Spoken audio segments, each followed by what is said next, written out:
Well, hello. Welcome to the Pastor's Kid podcast. I'm your host, Andrew Olson, and today we have a special guest, Faith Brownlee. She's Canadian, 17, and going into grade 12. She works in the aquatic industry, and Faith is a video blogger, active tweeter, and she's also a professional mermaid. You're going to have to ask her about that sometime. It's pretty awesome. But she's also a vibrant Christian, and she cares about pastor's kids around her. But if you've never seen her video, you got to check it out. It's hilarious. It's called Being a Pastor's Kid, and she produced it with her friend, and they told about like all the hilarious things about being a pastor's kid and all the trouble you can get into raiding the fridge and things like that. So, Faith, it's an honor to have you on the podcast today. Oh, thank you for having me. Yeah, it's going to be a good episode, I think. We're talking today about the pastor's workload. And Faith, yes. in your video, you actually mentioned that kind of thing. You talked about how you felt guilty, wishing that your dad had a job that didn't take away so much time sometimes.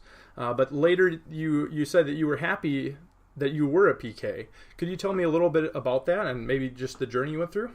Yeah, so I got the idea for my video around Christmas break last year. When I was kind of going through a bit of a bit of a bitterness spell, like, God, why am I a pastor's kid? And the way I tend to express myself is I make videos. And so I decided to make kind of a funny video about all the things that are good and a little quirky about being a pastor's kid. And while I was filming that, I was getting towards a little more cynical, and as I'm talking towards the camera, I'm just like expressing out a lot of my feelings. Mm-hmm. And I went to church the next day, and I kind of felt a little guilty about that. I was like, okay, should I really make this video? Like, a lot of people might see it, and I don't want to seem ungrateful, because my dad has often been a father to other people when he wasn't spending as much time with myself and my sisters, and I felt very bitter about that. And but then, of course, when I was younger, I would say, oh, God, why is my dad a pastor, and why can't he be a normal dad? And then I would feel guilty because I'd be like, well, he's doing God's work, and who am I to take away from that? Yeah. And, it shouldn't be that I'm taking away from the ministry just because I'm his daughter. Sure. And so the next day I'd gone to church, and I was praying about that, and I was like, God, why is this happening? And like, why am I suddenly feeling so angry with my dad, and I shouldn't be doing this? And I eventually actually ended up reshooting it. I reshot my side of the video when I'm not with Megan, and I more realized that it was something different. It was more than just having a dad who's away a lot and being sometimes not the greatest father when it comes to commitment, but realizing that being a pastor's kid is a very unique thing, and I'm actually quite blessed to have this life, even though it can sometimes seem difficult. He wouldn't have put me there if it wasn't for a good reason. Yeah, you definitely have two fathers who love you a whole ton, and I know that Christmas break too, that's just an insanely busy time for pastors. It's just incredible, like all of the Christmas program preparations and Advent season and just everything that there is. Being a pastor is definitely not a very easy thing, but being a pastor's kid isn't either. It sounds like you've definitely had your share of chances and have disappointments too, where things maybe weren't always ideal. But yeah, that's really interesting. Thanks for sharing that little bit of backstory there. To kind of set the stage a little bit further here, I did a little research, and Lifeway did a telephone survey of 1,000 senior pastors, and 65% of them said that they work more than 50 hours a week, and 8% said that they work more than 70 hours a week. And so all of those meetings, those electronic correspondences, and those types of things, the visitations, prayer, and personal devotions, all that stuff takes its toll on the family for sure. And although family rates as a high priority for many pastors, the study said, some find alarmingly little opportunity to be with their spouses and children. The study goes on to say 30% of pastors report spending 20 to 29 hours a week with their family, and about 10% say they spend 9 hours a week or less with family. And I like this quote. It kind of concluded with this quote by Scott McConnell, who is the director of Lifeway. He said, while the priorities are right, they may need better protection. he continued by saying the total hours pastors work, in addition to these biblical priorities, show that more of the other ministry tasks need to be shared. Jesus Christ designed the work of the church to be done by believers in unity. Mm-hmm.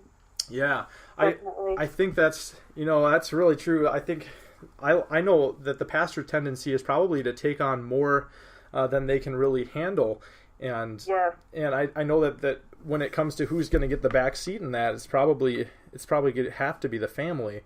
Have you ever heard that term? Some people say it, burning the family on the altar of the ministry. Like, it seems like there's just kind of that mentality that sometimes the family has to get burned in order to keep the ministry moving forward, or to adjust for some of those ministry opportunities. But what do you think, realistically, Faith, how often should the family come second, do you think?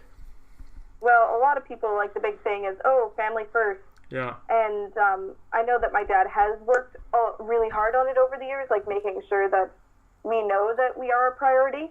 But, it's more of a ministry mindset that, God is coming first. Like, God is, ultimately most important. And if doing his work means maybe, ripping my family up from the ground and moving to India, then that's what it is. Sure. Yeah, and I think I can't imagine a job more difficult than that tension of being a pastor, where God is saying, go to the hospital tonight and visit that guy, and your family's like got pizza night planned, and oh man, caught in a hard place for sure. I imagine that's probably a struggle a lot of pastors have to face. But yeah, it's unfortunately sometimes the ministry is almost like a trump card, and what I mean is, somebody has a heart attack from your church, and that's probably going to take precedence over the son's baseball game or the daughter's dance recital. But what do you think is a good way, from your experience, how can pastors' kids cope with those demands on their father's time and those demands of ministry? Yeah, definitely not just being, Dad, you're never here because you're always like driving the bus for youth nights and you're never at home to tuck my sister into bed. It's like supporting your dad is probably the most important thing, because sometimes like being a pastor is so isolating because no one understands. So if your family is behind you, then the pastors are definitely going to appreciate that. And as CK is like, I just sometimes help my dad out. I'll be like, do you need help photocopying? And you also get a chance to hang out with your dad and spend some time with him, as well as, taking the stress off his work. And sometimes it seems a little bit backwards that, the families are helping out with the ministry. Yeah. But, that is really interesting. It's interesting to think about integrating that family time. I hadn't really thought about that, but it's true that when you're doing work side by side, you really do have that chance, a unique chance to be together. Even if it's like a youth trip, I've been on a few of those. My dad was the national youth director, and we would go sometimes on these youth camps for a week or something. And, at the outset, I was thinking, whatever, this isn't really a family vacation. This is a youth camp. But there are some unique opportunities in there, even in the midst of the ministry, that families can really connect. So that is a very valuable insight, Faith. Thanks for sharing that. I think going back to what you said about the family being behind you, my next door neighbor growing up, he was the CEO of this startup business. And while I was in high school, I had a chance to interview him. And in that interview, he said he was working 90 hours a week. Wow. Yeah.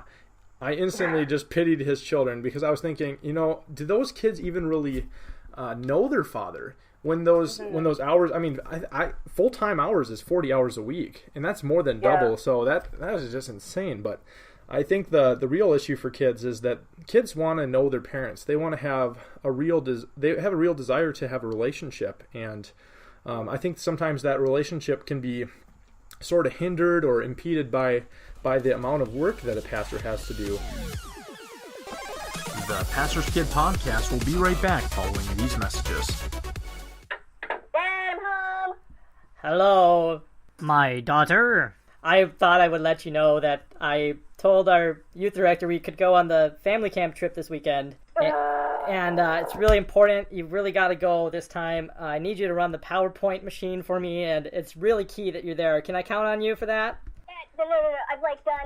I did PowerPoint at the 4 services this morning on Sunday, and then Yeah. I've run childcare at Wednesday night Bible study, and then I've got like this huge essay I need to write. But it's just one more thing. It's just one more thing. Just really, we just need you this time. I know that you're going to be missing that swim meet this Saturday, but I already called the coach and I told him that I told him that you'd have an excused absence. So, what do you say? Can you come?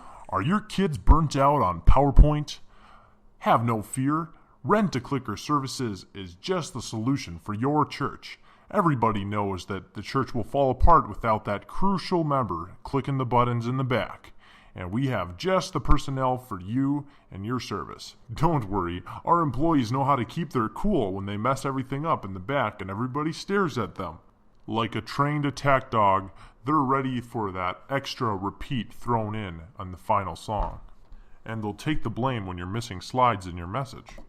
Call 1-800-RENT-A-CLICKER today and hire your personal button clicker for just $100 a week.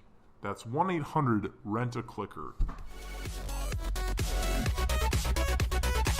And now back to the podcast. I think that sometimes the biggest enemy in life is just good things. You know, we can pile up, and I think the pastor's guilty of this too sometimes, piling up a bunch of good things, sometimes at the expense of the best things.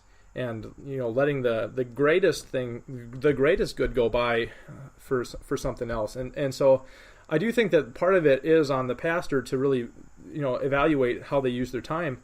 But I also think that it's partly for us as pastors' kids to really to be aware and thoughtful about how we can grab those potential opportunities to spend time with our fathers. I think that would be possibly a very good thing. What do you think that a strong relationship looks like, Faith, between a pastor's kid and their daughter? What are the things that you really look for in your relationship with your dad? Yeah, well, I mean, it's all about understanding each other, and so understanding my father's love language and understanding mine. What is love? Baby, don't hurt me. Don't hurt me no more. You know, I think that, like, as pastors' kids, we're often more educated on relational values and, you know, how to be a good son/daughter, or father and mother. And, yeah, I think that, you know, just really being able to connect with your father and your parents on those different things, like, you know, having my dad as a pastor is definitely a perk because I can come to him with saying, hey, I'm under spiritual attack, help. And he will completely understand, and he'll be able to help me out, but also be a good dad to me, as well as, like, just, you know, enjoying the doing things together. Like, you know, we're always traveling as a family, doing camps and stuff, and, you know, he'd always try and involve me, even when I was a little kid, on helping out, because he knew that I really enjoyed teaching. I really enjoyed, like, teaching and preaching, and so he would often involve me, letting me host, or, you know, even when I was a bit of a idiot with PowerPoint, he would help me make PowerPoints. For, like, different 10 games points. and stuff. I think I think that's every pastor's kid's, like, opportunity. Natural fit is, like, the PowerPoint guru. And easy worship. Yeah, easy worship. Yes. I was nine. I love Easy Worship. That's, like, one of the best programs out there. But yeah. Too funny.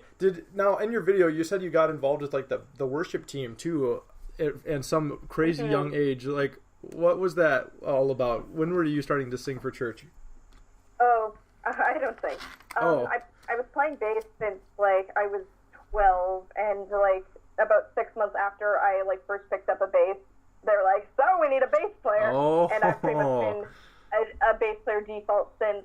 And I know one pastor's family on Vancouver Island. Their church is very small, and their kids are all very musically gifted. And we sometimes call their worship band the Lewis family band because their son like it's like a whole family show, right? That is hilarious. So is that where you got the name Faith on the Bass? Then technically, was that from the bass guitar? Yes. I was 13 and I needed an email address, and I was like, well, that's the only definitive thing about my personality. I play the bass. And I've stuck to it ever since, even though my YouTube channel pretty much has nothing to do with playing the bass. Exactly. Hey, it's still pretty cool. And your Twitter feed, I thought it was very interesting. You've got all the interesting stuff posted on there. So kudos there. And kudos, it probably started with your dad's laptop doing PowerPoint. That's how he got so techie. So. Oh yeah, I Yeah. was making stop motions with my dad. Like that was the one way that we really connected is that Yeah. we're both massive nerds. Oh, awesome. So we always spend like every Saturday huddled around the laptop, and I would just make these terrible stop motions, and he would help me do ADR and Foley. I remember one memory Yeah. we got my 3-year-old sister to talk into the microphone, and that was just like the greatest thing for me. That is so cool. You know, we're really touching on something really key to this whole topic is that I think having a strong relationship also involves just having shared interests and time spent doing those shared interests. I know my dad, Yeah, one of my interests with my dad was just working on cars. And I got my first car when I was 16, and we worked on that thing so much.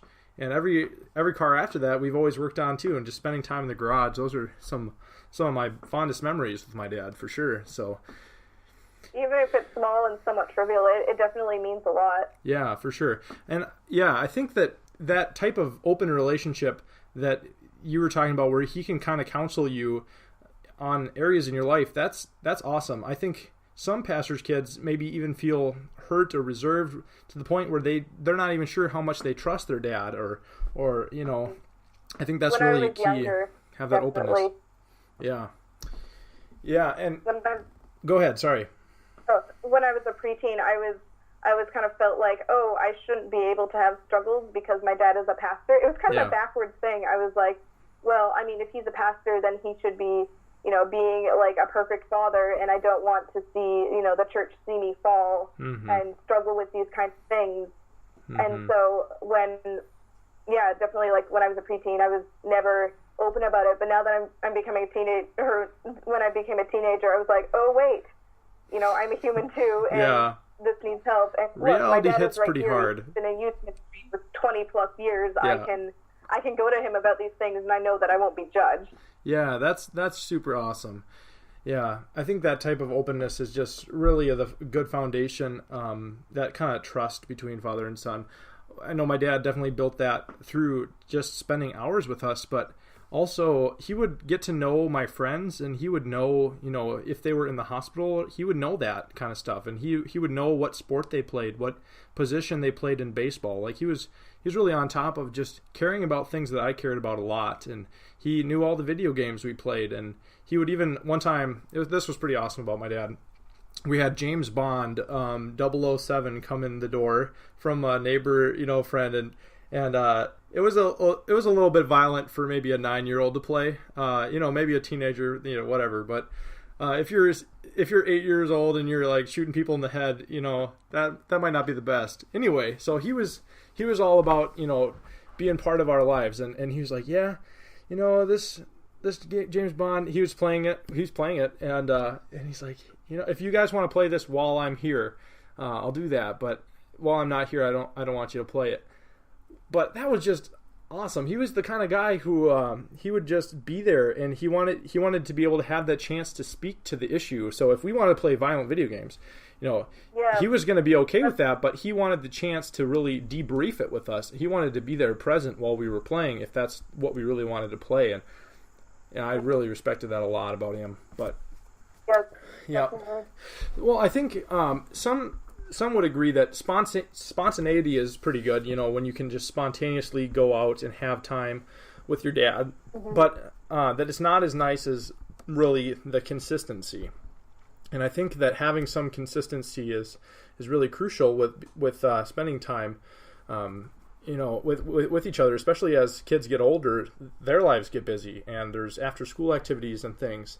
And I think that one of the really important things for you pastor kids who are listening is think about the action steps that you can take to schedule time together. For my brother and I, we would go out with my dad once a week at 6 a.m., like all the way through high school for the both of us. We would go out and 6 a.m., get sunrise donuts. Those donuts were like fresh out the oven. It was like awesome. Yeah. But I think in order to do that, your dads really need to know that you want some more time with them. Yeah. And I'm not trying to give them a cop-out.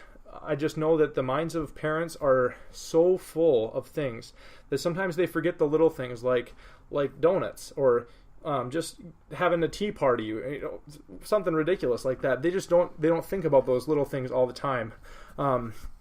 But, coming back to how I think part of the issue is that it's hard for a pastor's kid to really want to impose on the time of their father. It seems like they're so busy. Faith, what do you think should be the pastor's kid's attitude towards their father's time?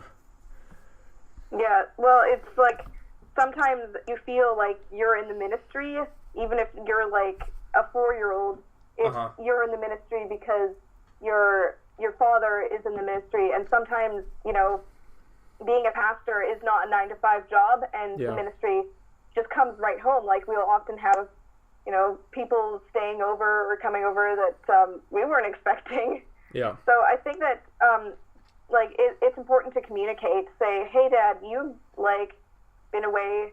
Like, when I was, my 11th, 12th, and 13th birthdays, my dad was away on a big ministry trip. And I was a little cheesed off about that. Yeah. I was like, this doesn't seem fair. And so, I said, hey, Dad, I know you're going to be away for my birthday, but can you take me out for like a special dinner or something when you come back? And he was like, oh, yeah, sure. Like, he knew that he was missing my birthday, and he felt bad about that, and he'd give me a call. But just me saying, hey, this is important to me. Can we actually spend, a birthday meal together? I think that was something that really strengthens our relationship. Yeah, I think that mentioning it to the father really helps. If a kid is feeling down about the amount of time they're getting, I don't really think that kind of holding up in the closet and I don't think that's staying quiet is really going to help their cause. Yeah. But yeah, mentioning it to Dad definitely helps. That's a really cool story. But here's another question, kind of along that same lines. How does a pastor's kid, who has been hurt in those ways, how do they overcome the bitterness from a hurt past? There's memories of those times that, quite frankly, they weren't spent with the child, maybe when they should have been, those birthdays for you on those birthdays. And I just can't help but wonder about how difficult that must be for some of our listeners who have had those past hurts. And what do you think we could say to them to be an encouragement, or what maybe helped you get through those times of hurt for you, Faith?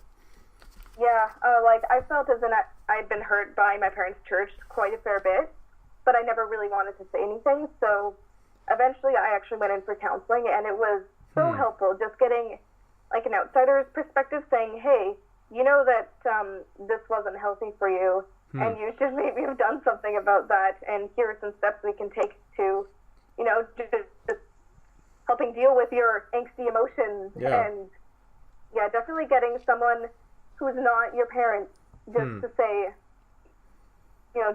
are you okay with this? What is actually going on? Getting, obviously for me, I was a bit extreme, but having, counseling really does help. Like, before I used to be so oh, I don't need any help. What? No, I don't. I'm perfectly fine. Yeah. But yeah, having counseling really helped me, being able to see that I could actually open up to my dad and say, I've been hurt, and this, I need help trying to find forgiveness or forgiving others.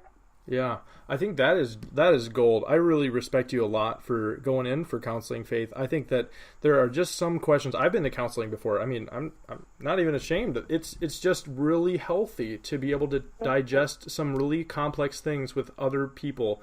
And sometimes somebody else is going to have the insight into an issue and they can see with a set of lenses that maybe your family can't see.